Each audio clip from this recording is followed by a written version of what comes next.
अखण्डलाकारं व्याप्तं येन चराचरं तत्त्वदर्शित येन तस्मै श्री गुरुवे नमः। आज की बात करेंगे आचार्य चाणक्य पंडित पे। इनको कौटिल्य और विष्णुगुप्त के नाम से जाना जाता था। पिता का नाम चाणक्य, इसीलिए इनका नाम पड़ा चाणक्य। बुद्धि के भगवान, इनकी कूटनीतियों पर चल के कई साम्राज्य स्थापित हुए। एक बार चाणक्य बाहर बगीचे में खेल रहे थे। पीछे से इनके घर में एक एस्ट्रोलॉजर ज्योतिषी आया, जो उनकी मां से जब मिला तो उन्होंने चाणक्य की पत्री देख के बोला कि ये तो आगे चल के इसके जीवन में राजयोग लिखा है, ये आगे चल के देश का बड़ा प्रधानमंत्री भी बन सकता है। मां सोचने लगी अगर ये प्रधानमंत्री बन गया तो ये तो मुझको भूल जाएगा। तो उन्होंने कहा क्या ये बात सच है? बोला इसकी पुष्टि करनी हो तो चाणक्य के दांत को देखना, सामने वाले दांत पे उसके नागराज का चिन्ह होगा। और वो पुष्टि करने के लिए जब मां ने बुलाया तो देखा कि चाणक्य के दांत पे वो चिन्ह था। तो मां रोने लगी, बोली तू आगे चल के राजयोग के चलते प्रधानमंत्री बनेगा, मुझको भूल जाएगा। इतना सुनते ही चाणक्य ने पत्थर उठाया और अपना दांत तोड़ दिया और क्या बोला, मां तेरे प्रेम के चलते मैं ऐसे हजारों राजपाट तुरंत खत्म कर दूंगा। इससे पता चलता है चाणक्य को कभी सत्ता का लोभ नहीं था। आगे चल के देशभक्त चाणक्य तक्षशिला के प्रधानाचार्य बने, प्रधानाध्यापक बने। उन्हीं दिनों सिकंदर पूरी दुनिया को जीतते हुए भारत की तरफ बढ़ रहा था।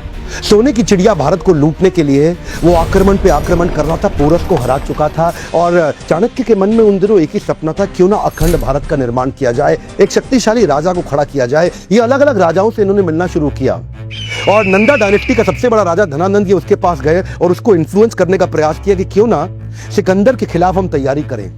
इन्होंने इसको समझाया कि राजा का कर्तव्य है कि समाज से पैसा ले, जो आप टैक्स लेते हैं उसको समाज सेवा में लगा दें। और धनानंद को गुस्सा आया, बोला ए पंडित तुम अपनी पंडिताई करो, मुझको राजपाट ना सिखाओ, सिकंदर यहां तक नहीं पहुंच पाएगा। जब चाणक्य ने इनको दोबारा समझाने का प्रयास किया, इन्होंने धक्का मार के उसको गिरा दिया नीचे।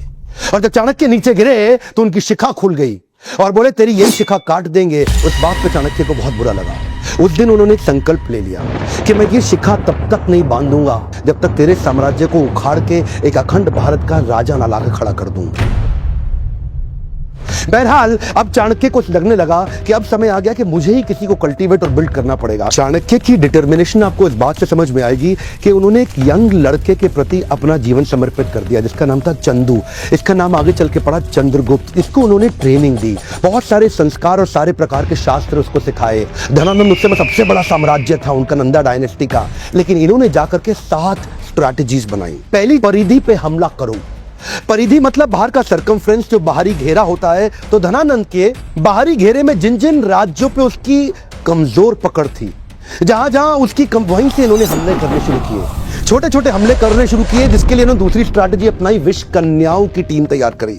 बड़ी सुंदर सुंदर खूबसूरत लड़कियों की एक सेना तैयार करी, जिनको थोड़ी थोड़ी मात्रा में विष दे दे के उनको विष कन्या के रूप में तैयार कर दिया। और ये विष कन्याओं की सेना वहां के परिधि के राजाओं को चूम कर अपने चुंबन से उनको विष देके समाप्त कर देती थी। इतना ही नहीं, इसके बाद इन्होंने तीसरी स्ट्रैटेजी क्या अपनाई, जासूसों की सेना बनाई। इतने जासूसों को ट्रेनिंग दी कि जासूसों को कैसे बढ़िया जासूसी करके सारी खबर अंदर की लाके देनी है। चौथी स्ट्रैटेजी बना रहे थे, building a high performance team. ये कहते थे केवल योग्य व्यक्ति को आगे बढ़ाऊंगा। छापामार युद्ध के छोटे छोटे प्रयास करते गए और अगली स्ट्रैटेजी में इंटरनेशनल अलायंसेस बिल्ड करके अपनी ताकत और अपनी सेना को बड़े करते गए। ये 7 स्ट्रैटेजीज मिला के इकट्ठे चलते चले गए, एक एक करके अंदर घुस के पूरी धनानंद की नंदा डायनेस्टी को उखाड़ के खत्म कर दिया। ये तो थी चाणक्य की 7 पैरेलल स्ट्रैटेजी धनानंद को जीतने के लिए। अगर आप बिजनेस मैनेजमेंट स्ट्रैटेजी लाइव में मुझसे सीखना चाहते हैं तो लीडरशिप फनल आप ज्वाइन कर सकते हैं।